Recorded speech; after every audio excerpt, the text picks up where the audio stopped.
Welcome to the Deep Dive, where we take your source material and extract the most important nuggets of knowledge and insight.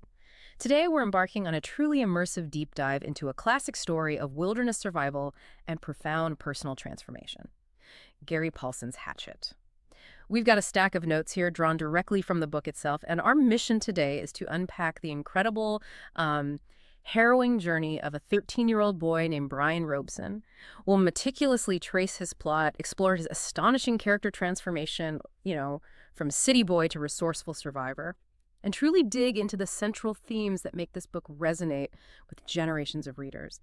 What hidden layers and surprising insights await us in these pages? It's definitely more than just a survival story. It's a masterclass, really, in human resilience. It reveals how necessity can forge an entirely new individual.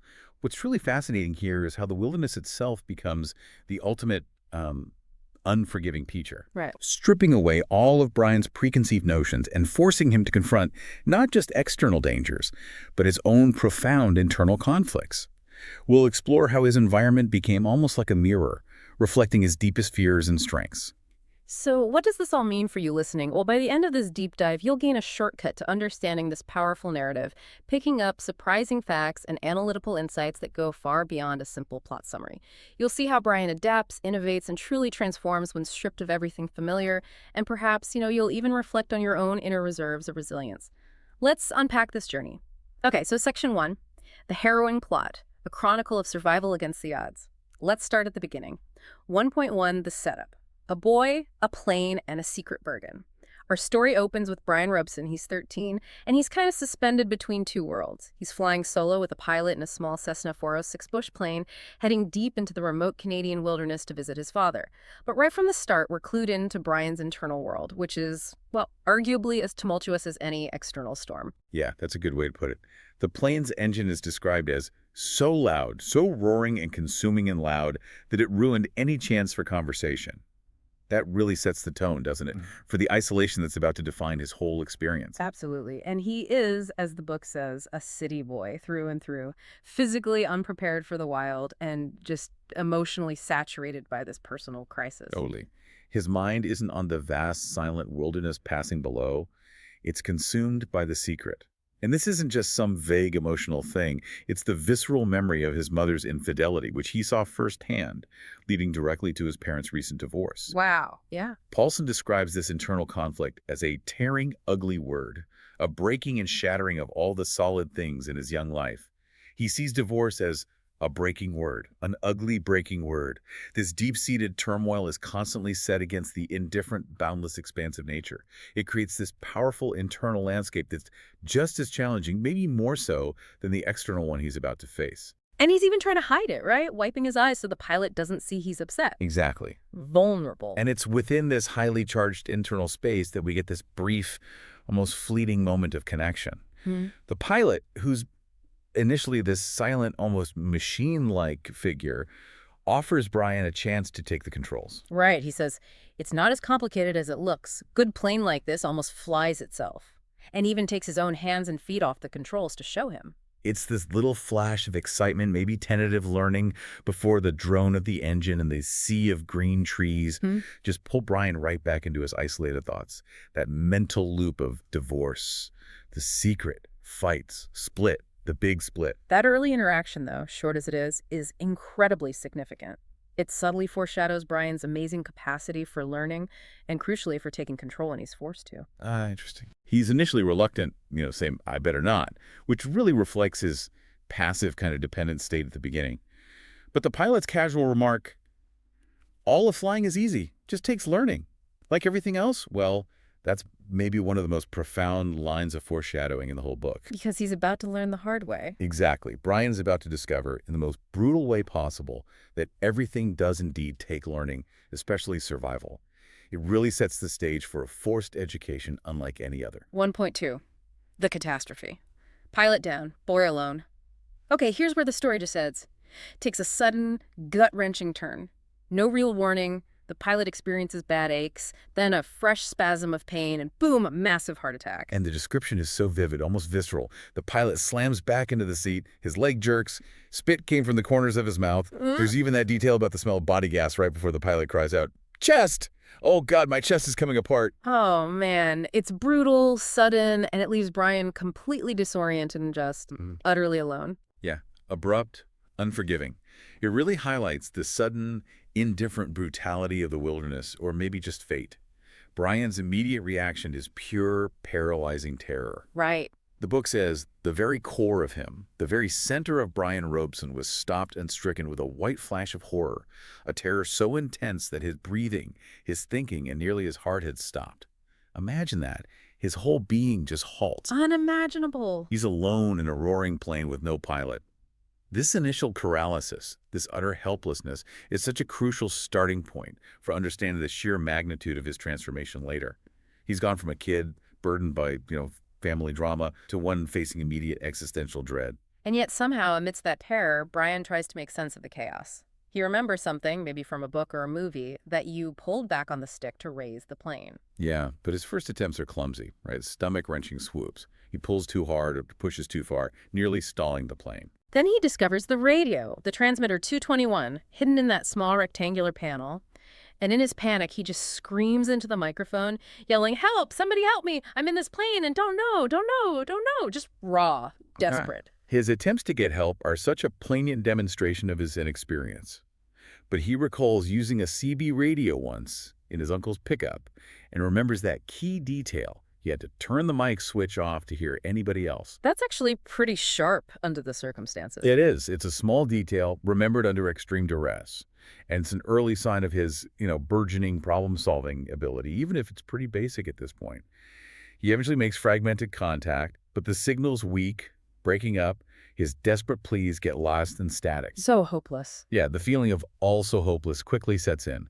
He realizes the plane is running out of fuel, and crucially, they are hundreds of miles off course. He figures this out because he remembers the pilot's final leg jerk. That the plane had jerked to the side and assumed a new course, that's a remarkable deduction for a panicked kid. It really is. But then comes the really critical realization.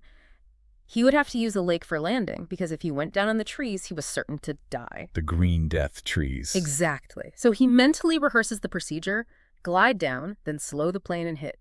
He understands he needs to push the nose down to keep flying speed, then pull back just before impact to slow it down, and he starts repeating this new mantra to himself. Easy say, hard do. Easy say, hard do. Impossible to do. That's a fantastic distinction you make.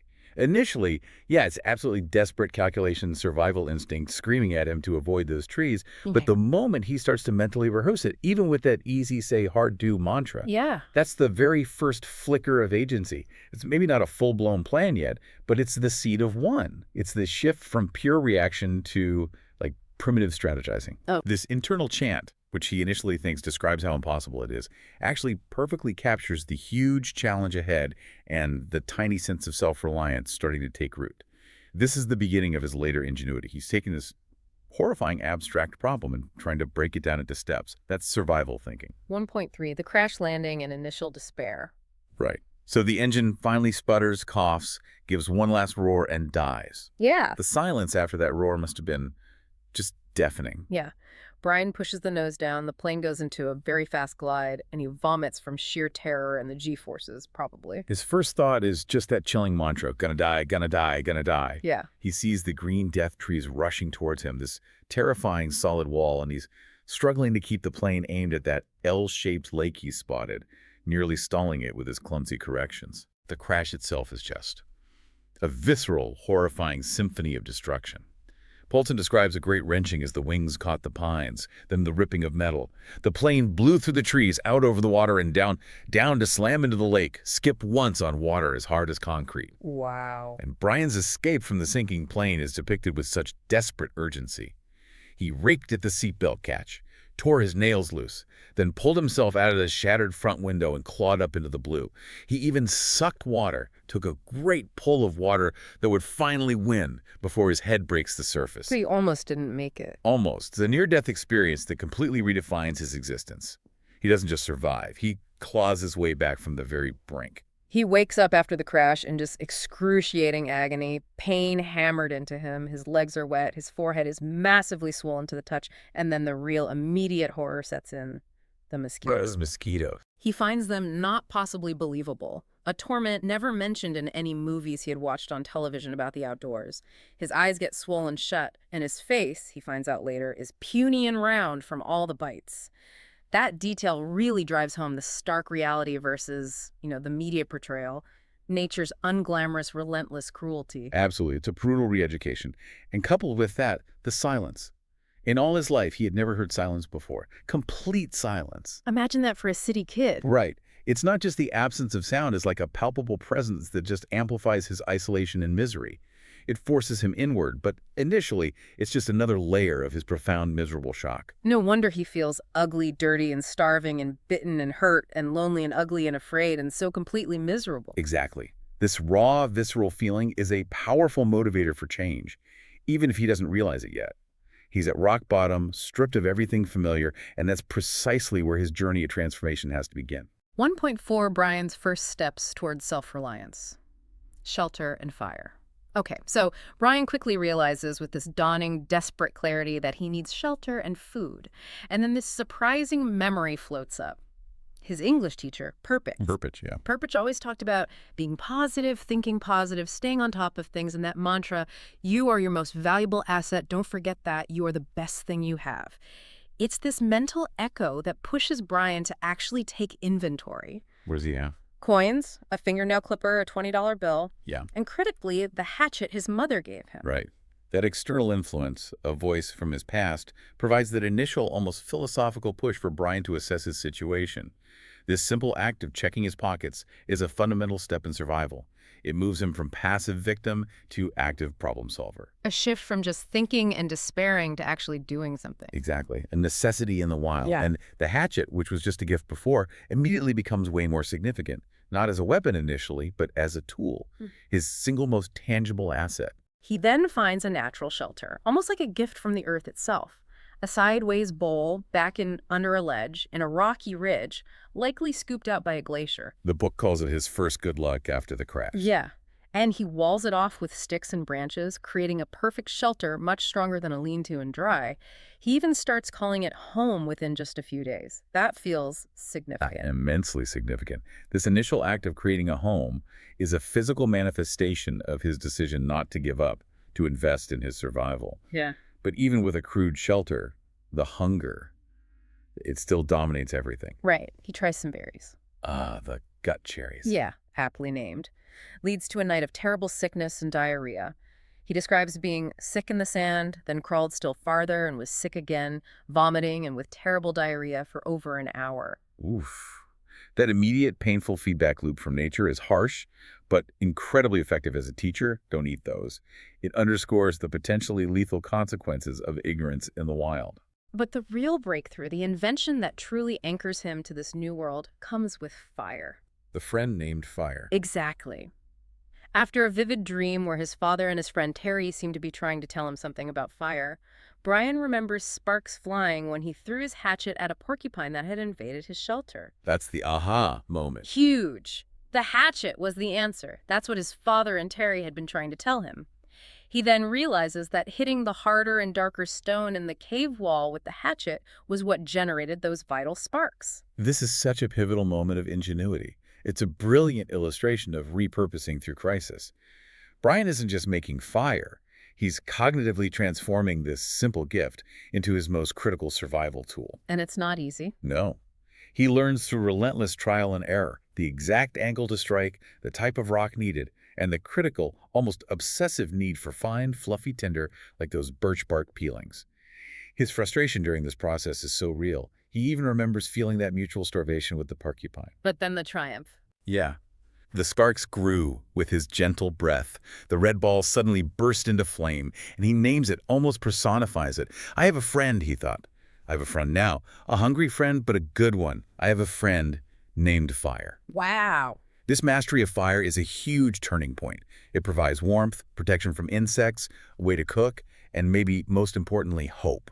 It's not just physical comfort, it's a massive psychological anchor. 1.5 Mastering food procurement. Eggs, fish, and first meat. Okay, so fire brings new advantages. Protection from mosquitoes, the idea of a signal fire, but the constant gnawing need is still food. And he gets his first major break when he discovers turtle tracks. Leading to the nest. Exactly. A nest of 17 of perfectly round, leathery shelled eggs the size of table tennis balls, a real bounty after days of starvation. The eggs are absolutely vital. Calorie-rich, a lifeline. Brian initially struggles with the idea of eating them raw, remembering his uncle drinking a raw egg. But as his stomach moved toward his backbone, he became less and less fussy. This really highlights his rapidly evolving adaptability, that diminishing squeamishness. The primal drive of hunger just overrides everything else. And he rations them, right? Meticulously. Realizing he had to keep hoping for rescue, he plans to eat only one a day to make this precious supply last. It's a strategic act of self-preservation. Thinking ahead. But then comes the next big lesson, courtesy of a skunk. Oh, the skunk. Almost comical if it weren't so devastating for him. It digs up and eats all his stored turtle eggs. Brian, in this moment of naive frustration, throws sand at it. Bad move. Very bad move. He gets immediately sprayed, causing temporary blindness, completely blind for almost 2 hours, and leaving that awful, sulfurous, rotten odor that lasts for almost a month and a half. This is such a crucial, although painful, mistake. It teaches him the second most important thing about nature. Right after learning that self-pity achieves nothing, he realizes food had to be protected, and that nothing in nature was lazy. He acknowledges he had tried to take a shortcut and paid for it with his turtle eggs. This immediate, direct consequence spurs him to spend 3 whole days reinforcing his shelter. Weaving that truly tight wall and a snug door that even a porcupine or skunk couldn't get through. Exactly.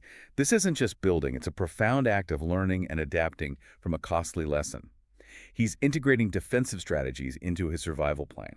Building on these lessons, he then designs a truly ingenious solution for a consistent food supply. A fish pen, using rocks to trap live fish in the lake. He describes it almost wistfully, just like a store. How significant is that shift? Oh, it's absolutely monumental. This isn't just about catching fish. It's about establishing a sustainable food infrastructure. Before this, he was purely reactive, right? Yeah. Living day to day, always on the edge. Right. The fish pen is his first step into what you might call wilderness agriculture almost. Yeah. He's moved beyond just reactive foraging to proactive long-term planning. He's engineering his environment. Storing live food. Exactly. Having a consistent, reliable protein source marks a profound mental shift. He's not just thinking about his next meal anymore, he's thinking about his next week, maybe his next month. It transforms his relationship with the lake, making it a source of abundance, not just a place to drink. It's the moment he really starts building a life, not just clinging to it. Well said. And that, just like a Store's quote, it hints at his subconscious longing for control and predictability from his old life. But now he's manifesting it through his own ingenuity. He no longer feels he has nothing. Hunting meat, though, proves more challenging, particularly with those elusive fool birds, which are actually ruffed grouse. Their camouflage is incredible. Yeah, so perfect, he just couldn't see them at first. He keeps failing to spear them with his basic tools until he has the sudden epiphany. The shift in perception. Right. He had to look for the outline instead, had to see the shape instead of the feathers or color. This small change, just recalibrating his gaze, finally allows him to get close enough to spear one. This perceptual shift is such a profound change in how Brian interacts with his environment. The book says, it was like turning on a television. Suddenly he could see things he never saw before. It's not just physical skill, it's a complete mental rewiring. Learning to truly see his surroundings. And the first meat moment. Huge satisfaction, not just for the calories, but for what it represents. Never had he tasted anything as fine as that first bite. It solidifies a new kind of hope. Not hope for rescue, but hope in his knowledge. Hope in the fact that he could learn and survive and take care of himself. That's the tough hope. That's the tough hope Paulsen talks about. Deep internal conviction replacing fragile external expectations. It's earned, hard-won, and sustainable. This is also where his ingenuity shines again, remember? He adapts his spear into a bow and arrow later, realizing the spear's limits because of light refraction in the water. He's constantly innovating. 1.6, the climax. Moose, tornado, and the Plainsdale. Okay, so just when Brian feels like he's finally getting a handle on things, really becoming adept at this new life, nature throws its biggest, most unpredictable punches. First, the moose. Right. An unprovoked attack by a massive cow moose described as insane, just madness. Brian is slammed back and down into the water, suffering internal injuries to his ribs and shoulder, even driven deep into the bottom muck by her head.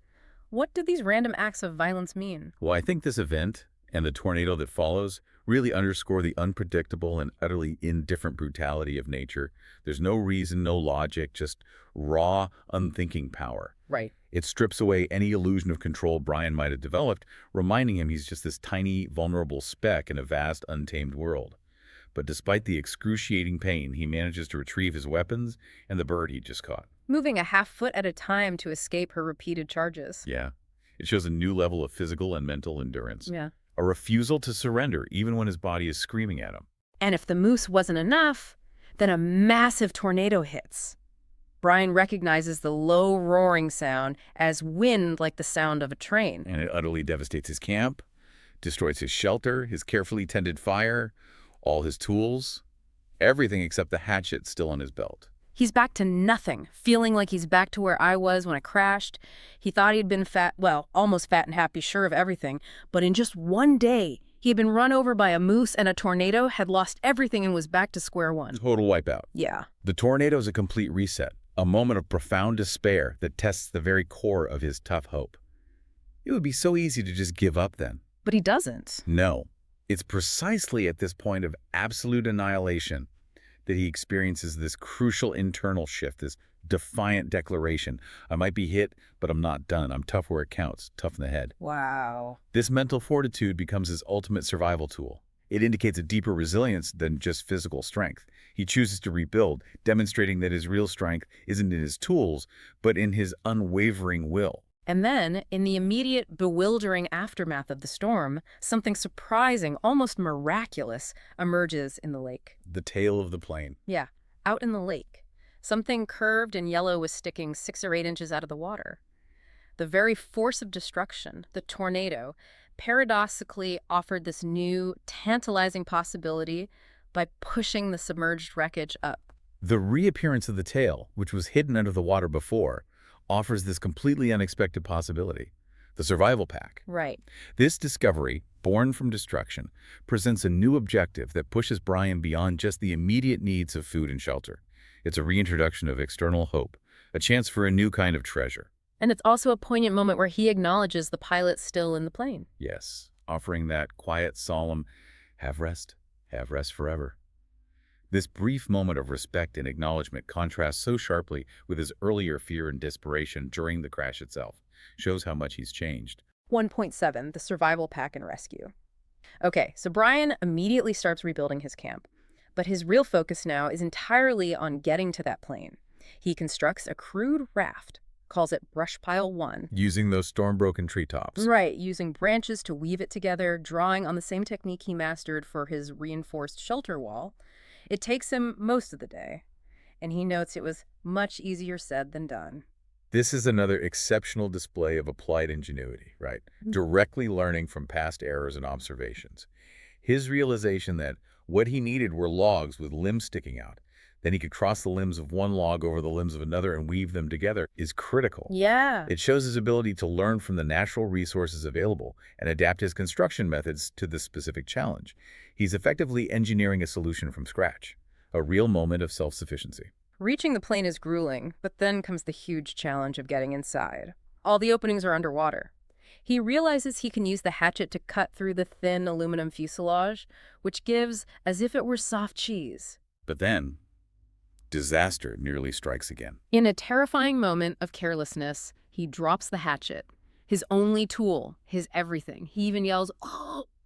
a snarl cry of rage at his own carelessness. It's almost worse than the crash, isn't it? Losing the one thing that connects him to survival. It really is, because by this point, the hatchet has become like an extension of him, a symbol of his power over his environment. But this moment of self-pity is quickly overcome by necessity. How so? He describes it as, the kind of thing I would have done before. When I came here, I would have done that. Not now. Not now. That internal monologue demonstrates his incredible growth. So he goes after it. He dives repeatedly, battling immense pressure and running out of oxygen until, at the absolute last second, he feels the rubber handle sticking out of the mud. This desperate recovery of the hatchet is symbolic of his unwavering refusal to give up. He pushes past his physical and psychological limits. It's a powerful confirmation of the new Brian. Inside the plane, in the pitch-dark, murky water, his mission collides with a horrifying reality. He discovers the pilot's body, specifically a not quite clean skull because of fish activity. Awful. He's sickened, vomits into the water, chokes on it. This traumatic encounter, while visceral and profoundly disturbing, doesn't derail his mission. He pushes through the horror, driven by that singular goal, the survival pack. Yeah. It's a stark reminder of life and death in the wild and how far he has come in his ability to compartmentalize and focus on the task at hand. The old Brian might have just broken down there. Absolutely. The new Brian continues. It's a testament to his mental fortitude, not just his physical resilience. The pack itself is, to Brian, treasure, unbelievable riches. It contains a sleeping bag, a full cook set, matches, 2 small butane lighters, a proper sheath knife with a compass, a first aid kit, a .22 survival rifle, and most importantly, freeze-dried food. A gold mine. But what's fascinating and tells us so much about his transformation is his reaction to these items. He notes the up and down feelings the rifle and lighters give him. He feels they removed him from where he was, what he had to know. This observation is incredibly insightful, and it's a critical analytical nugget for understanding Brian's journey. The tools, while objectively helpful, threaten to revert him to his prior dependency. Right, they offer shortcuts. Exactly. Shortcuts that bypass the hard-won knowledge he's gained. He explicitly states, with a ready flame, he didn't have to know how to make a spark nest or how to feed the new flames to make them grow. It highlights this subtle tension between convenience and true self-reliance. It's a profound philosophical thought for a young boy who has truly lived off his wits. He almost feels like they'd make him weaker. In a sense, yeah. He grapples with the idea that these tools might dilute the hard-earned wisdom he now possesses. And it's while indulging in a feast of beef dinner and peach whip from the survival pack, with his mind full of home and the smell from the food filling him, that the plane appears. Out of nowhere. A tiny drone that suddenly exploded into his life. The pilot lands, having heard his accidentally activated emergency transmitter, which Brian had initially just dismissed as probably ruined in the crash. The rescue is almost anticlimactic in its suddenness, isn't it? A testament to the unpredictable nature of fate. And the pilot's surprise, they quit looking a month, almost 2 months ago, really underscores the vastness of the wilderness and just how slim his chances of rescue actually were. But what's truly remarkable is Brian's reaction. Yeah. After clearing his throat and assessing his own dirty and ragged, burned and lean and tough appearance, his first words aren't desperate pleas for help. What does he say? They're a simple introduction. My name is Brian Robeson, followed by an offer of food. Would you like something to eat? Wow. That signifies his profoundly transformed perspective, doesn't it? His newfound hospitality, even in his ragged state. He's no longer just a survivor. He's a master of his domain, capable of extending generosity. Amazing. Section 2. Brian's profound character transformation. 2.1. From naive city boy to instinctive survivor. Okay, let's really dig into this transformation. At the beginning of his ordeal, Brian is fundamentally a naive and emotionally conflicted city boy. He's preoccupied with his parents' divorce and The Secret, thinking he hated judges as he hated lawyers for their role in the split. He even carries those hot little jets of hate towards his mother. How truly unprepared was he? Oh, completely. This initial state is absolutely key to understanding the sheer magnitude of his transformation. His urban upbringing left him without any practical skills for the wild, utterly reliant on a world of convenience. As internally. His internal world is just, dominated by self-pity and resentment. Focused on his mother and the divorce, he's essentially stuck in the past, unable to move forward, consumed by internal bitterness, while the external world is throwing entirely new, immediate challenges at him. He's the epitome of a pampered modern kid, totally unaware of the raw mechanisms of life. And the wilderness forces a brutal, immediate education. The physical pain, the constant threat of hunger, the insects. They're immediate visceral motivators. That porcupine incident, for example, where he gets pricked by quills. Right, that leads to a crucial philosophical realization. What's that? Feeling sorry for yourself didn't work. It wasn't just that it was wrong to do or that it was considered incorrect. It was more than that. It didn't work. That's not just a lesson. It's a significant turning point in his mental resilience. Absolutely. This insight is a cornerstone of survival. Self-pity is a luxury the wilderness just doesn't afford. It directly contrasts with his earlier behavior, like crying over the mosquitoes or that deep misery after the crash. So this shift marks the beginning of active problem solving over passive despair. Exactly. A true mental breakthrough that starts to liberate him from his internal baggage. He learns the environment doesn't care about his feelings. It only responds to action.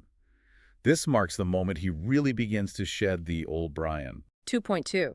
Developing observational skills and critical thinking. One of the most striking changes in Brian is his heightened sensory awareness. He explicitly realizes, I am not the same. I see, I hear differently. He learns to move his mind back down the wave of sound to the source, identifying a breaking twig or a shift in the air before he fully registers hearing it. Yeah, he learns to know what the sound was before he quite realized he had heard it. It's like a complete rewiring of his brain, isn't it? It really seems like it. It is. This isn't just about survival. It's about a profound neurological and psychological rewiring. We could maybe call it ecological literacy.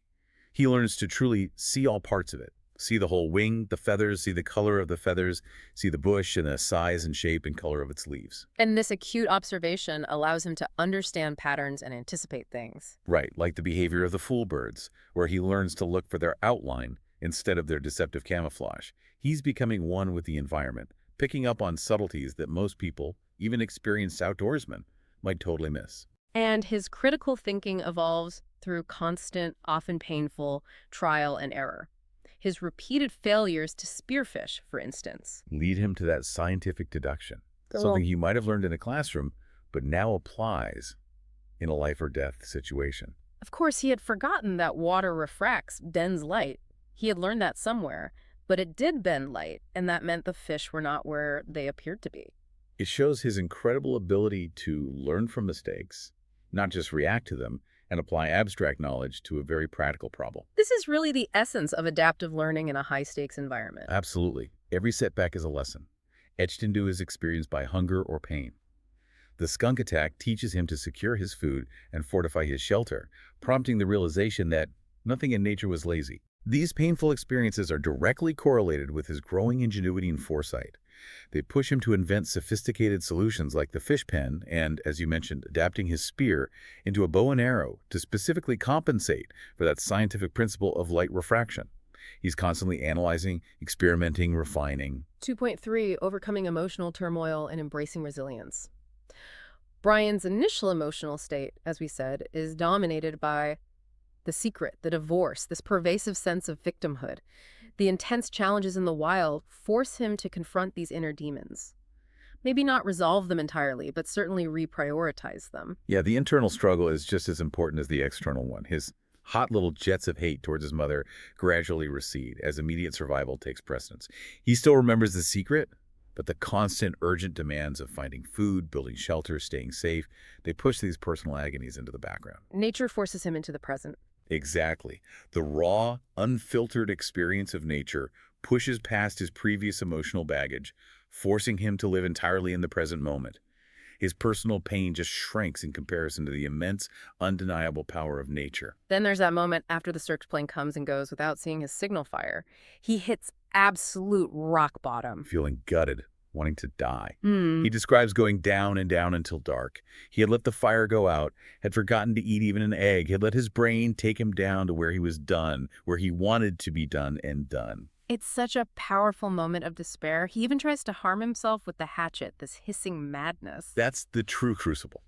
A profound confrontation with utter hopelessness. However, it's precisely this extreme low that triggers another, even more significant transformation. Which is? The defiant realization that he would not die, he would not let death in again, he was new. This tough resolve, this rejection of self-pity and surrender is a huge psychological breakthrough. It marks the symbolic death of the old dependent Brian. He looks at the dry blood turning black on his arm. And hated what he had done to himself when he was the old Brian and was weak. It's a rebirth forged in pain and self-awareness. From this low point, he develops what the book calls tough hope. Right. An internal conviction that he could learn and survive and take care of himself. This isn't external hope for rescue anymore. That was gone. But an internal, self-generated belief in his own capability. He thinks, I know what I can do. That's an incredibly powerful shift. It is. This shift from external validation, just waiting for rescue, to internal empowerment, true self-sufficiency, is fundamental to his maturity. He transforms from a kid who used to have trouble greasing the bearings on his bicycle to this resourceful problem solver. Crafting tools, hunting, building structures. Yeah. And when facing the destruction of the tornado later, he doesn't despair. He declares, I might be hit, but I'm not done. I'm tough where it counts, tough in the head. This newfound mental fortitude, this unshakable belief in his own capacity, is absolutely central to the new Brian that emerges. 2.4 The New Brian. Physical and mental transformation. Physically, Brian changes dramatically over those 54 days. He loses 17% of his body weight, becoming lean and wiry. His face becomes like leather from the sun and smoke. His stomach had caved in to the hunger. He's definitely not the slightly heavy city boy we met on the plane. These physical markers are pretty striking. They are, and these physical changes are really outward manifestations of his internal hardening. He's no longer soft or dependent. He's literally sculpted by his environment. Mentally, this transformation is equally profound. How so? He becomes more thoughtful, learns to think slowly about something before speaking, which is a stark contrast to his earlier impulsive actions, like crying in frustration or, throwing sand at the skunk. Shows a newfound patience, deliberation, emotional control. Exactly. Things that were entirely absent before the crash. He also develops incredibly sharp instincts. Like the bear incident. Yeah, that almost preternatural feeling that warns him of the mother bear with cubs, which ultimately saves his life. He says something had come into him from outside to warn him, and he had stopped. He learns to anticipate danger, read subtle signs in nature, becoming attuned to the low sound in her throat to threaten and warn him. This refined instinctual awareness is a crucial aspect of him becoming part of the wilderness, right? Not just an intruder. Absolutely. His ability to synthesize diverse information, the scent, the sound, the subtle shift in the air, and connect those dots, which, we often discuss here on the Deep Dive, becomes a natural ingrained part of Brian's character. And that moment with the wolf. Powerful. Yeah. He feels that new Brian knew him and owned him and chose not to do anything to him. He even nodded to it, nodded and smiled, recognizing it as another part of the woods. That's a huge sign of his integration. And the epilogue to Hatchet makes it clear these changes stick. Yeah. Many of the changes would prove to be permanent. Brian gained immensely in his ability to observe what was happening and react to it. That would last him all his life. And we learn he continues to marvel at the quantity and the variety of food in grocery stores years later. Such a poignant reminder of his constant struggle for just basic sustenance. This lasting impact is maybe the most profound aspect of his transformation. The wilderness experience doesn't just pass. It permanently redefines his baseline for normalcy. It shapes his perception of the world and his own capabilities forever. He's permanently resensitized. Exactly, to the fundamental necessities and wonders of life. This isn't just a survival story, it's really a genesis story, shaping the very core of who he becomes. Section 3. Central Themes, Lessons from the Wilderness. 3.1 Survival and Self-Reliance. The Human Capacity for Resilience. Okay, let's talk themes. At its core, Hatchet is a quintessential survival story. Brian's journey highlights this extraordinary human capacity for resilience and adaptation when pushed to the absolute brink. What makes his particular journey such a testament to this? Well, this theme is woven through absolutely every challenge Brian faces. His success hinges entirely on his ability to learn from his mistakes and rely on his own ingenuity.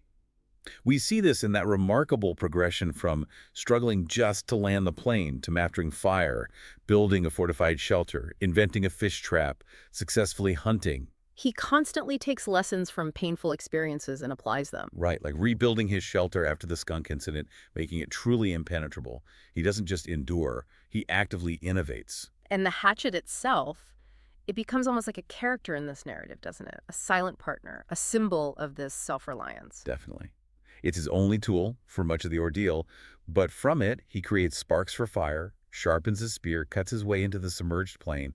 Ultimately, it helps him build his entire world. It's truly the catalyst for his transformation. A symbol of fundamental tools and knowledge. Exactly. When everything else is stripped away, Yeah. his understanding that food is all becomes the truly vital knowledge that drives all creatures in the forest. It underscores that primal drive shaping all life in the wild. Brian's life becomes entirely governed by this single, all-encompassing need, and the hatchet is his key to fulfilling it. It shows how even the simplest object can be leveraged into extraordinary utility by a mind forced to innovate. Precisely. And he consistently reinforces these hard-won lessons, sticking to core principles like protect food and have a good shelter. His meticulous planning for wood supply, the ingenious fish pen he builds, the elevated food shelf for storage. They all show how he actively builds a life for himself, rather than just passively waiting for rescue. He thinks it wasn't just keeping from starving, it was trying to save ahead, think ahead. This active engagement with his environment, constantly learning and applying knowledge, that's the real testament to human adaptability. Right. And the core is self-reliance. It shows how necessity truly is the mother of invention, pushing him to invent the bow and arrow when the spear fails, or to find new ways to process and store food, rather than just gathering day to day. He's not just a survivor. He's an engineer, a hunter, a gatherer, and a philosopher all rolled into one, demonstrating the incredible resourcefulness that emerges under extreme pressure. 3.2 Man versus Nature. From hostility to coexistence in Peacher. Initially, Brian sees nature as hostile, an overwhelming enemy. The endless green forest feels like a suffocating trap. The mosquitoes are torture. The moose is random violence. The tornado is pure annihilation. He's a city boy who has never, in all the reading in the movies he had watched on television about the outdoors, seen anyone mention the brutal reality of insects or that terrifying silence. So that initial perception is natural. Totally. For someone thrust violently into an unfamiliar, dangerous environment, his early experiences with the gut cherries and the skunk immediately reinforced this harsh reality, nature's indifference to his comfort or even his survival. He's battered, bruised, constantly fighting against the elements and creatures, locked in this perceived battle. He's an intruder, and nature treats him that way initially. However, a profound shift occurs over his ordeal. Brian gradually learns to coexist with his environment. He starts understanding its cycles, respecting its immense power. He learns about the fool birds, camouflage, fish behavior, wildlife patterns. He even observes the kingfisher, which left the branch while he watched and dove into the water. It emerged a split part of a second later, and its mouth was a small fish. How does observing nature like that change his relationship with it? Well, nature becomes both a formidable challenge and an indispensable teacher, right? Exactly. The wolf encounter we talked about is a powerful illustration. Brian initially feels fear, but then this realization dawns. The wolf is another part of the woods, another part of all of it. He acknowledges them, even nods to them. Recognizing them not as enemies, but as fellow inhabitants, coexisting in this vast ecosystem. That demonstrates a deep shift from an us versus them mentality to a profound sense of interconnectedness. He stops fighting nature and starts learning from it, becoming part of its intricate tapestry. Developing an almost intuitive understanding. Yeah, moving with the rhythms of the wild rather than against them. So he observes nature's efficiency, like that kingfisher catching fish, and he applies those lessons to his own methods. Using the hatchet to spear fish, making a bow and arrow, he adapts to the environment's demands rather than trying to bend it to his will. It's a remarkable evolution. It's absolutely remarkable. This acceptance and integration into the natural world signify his profound maturity. He moves beyond simply surviving against nature to surviving within it, leveraging its resources, respecting its power. He stops fighting it and starts learning from it. Yes, he no longer views it with resentment, but with a new understanding, becoming part of the natural rhythm. This profound shift is a core message of the book. True survival isn't about conquering nature, but about understanding it, respecting it, and ultimately becoming a part of it. He ceases to be a detached observer and becomes an active, integrated participant. 3.3, The Journey of Maturity, a coming-of-age story. Hatchet is, at its heart, such a powerful coming-of-age story. Brian's time in the wild forces him to confront not just external dangers, but his inner fears, his emotions, leading to significant emotional and psychological maturity far beyond his 13 years. What specific elements mark this journey from boy to young man? Well, the journey isn't really measured by time, is it? For Brian, it's measured by events that are burned into his memory. He explicitly states 42 days. Since he had died and been born as the new Brian. That symbolic death of his old, dependent self. Right. The self burdened by the secret and self-pity. And the birth of this new, resilient, self-sufficient individual is central. He explicitly acknowledges his mistakes from the old Brian and recognizes that he was not the same and would never be again like he had been. It's a complete self-redefinition. And his transformation involves moving beyond the secret of his mother's infidelity. While it initially plagues his thoughts, the immediate demands of survival force him to set it aside. And the rescue itself highlights that the secret remains untold. He never said a word about the man or what he knew. But its power over him has dramatically diminished. What does that suggest about maturity? I think it suggests that true maturity isn't necessarily about resolving all past conflicts or having big, cathartic conversations, but about gaining the strength and perspective to carry them without being defined or crippled by them. The sheer enormity of his survival experience just dwarfs the complexities of his previous domestic life. It forces him to prioritize, gain a new, stark perspective on what truly matters, life itself and the raw struggle to maintain it. He's learned to live in the present, leaving the past in its proper place. The book also consistently highlights Brian's newfound thoughtfulness. He would think slowly about something before speaking. A stark contrast to his earlier impulsive crying or rage or even that naive act of throwing sand at the skunk. Right. This capacity for measured response and internal processing indicates a deeper level of self-awareness and control. The wilderness, devoid of external distractions and the noise of modern life, forces him inward. It leads to profound self-discovery and introspection. And his sustained wonder at food, even years later. As the epilogue describes, yeah. It shows how his values have been permanently reshaped by the experience, appreciating the fundamental necessities of life in a way most people never ever do. He's achieved a level of quiet wisdom that far surpasses his 13 years. Outro. Brian Robeson's 54 Days in the Canadian Wilderness.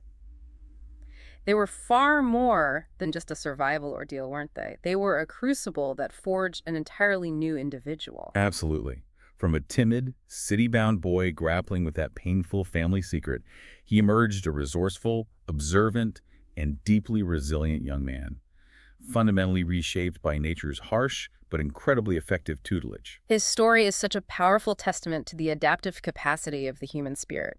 It's about the raw, visceral lessons nature imparts, forcing us to move beyond superficial concerns and tap into our primal ingenuity. Brian didn't just survive. He learned, he grew, and he fundamentally changed his relationship with himself and the world around him.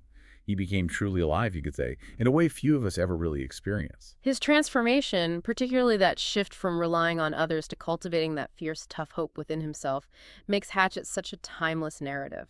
It's a profound reminder that sometimes it's in being stripped of everything, all your comforts, all your assumptions, that you discover what you're truly made of. And who you are truly meant to be. Yeah. The experiences he had, the way he adapted, the profound knowledge he gained, it stayed with him for life. He observed, he reacted, and he thought deeply before acting. This raises an important question for you, our listener. If you were to somehow return to your old life after such an intense, transformative experience, would you be forever changed? Would the mundane ever truly feel the same? As the book itself subtly poses, if he did somehow get home and go back to living the way he had lived, would it be just the opposite? Would he be sitting watching television and suddenly think about the sunset up in back of the ridge and wonder how the color looked in the lake? It leaves you with the profound impact of the wild, doesn't it? And how it can permanently alter your perception of everything, forever anchoring you to the fundamental beauty and brutal truth of existence. We hope this deep dive into Hatchet has offered you some compelling insights and perhaps encouraged you to reflect on your own reserves of resilience. Thanks for joining us for another deep dive.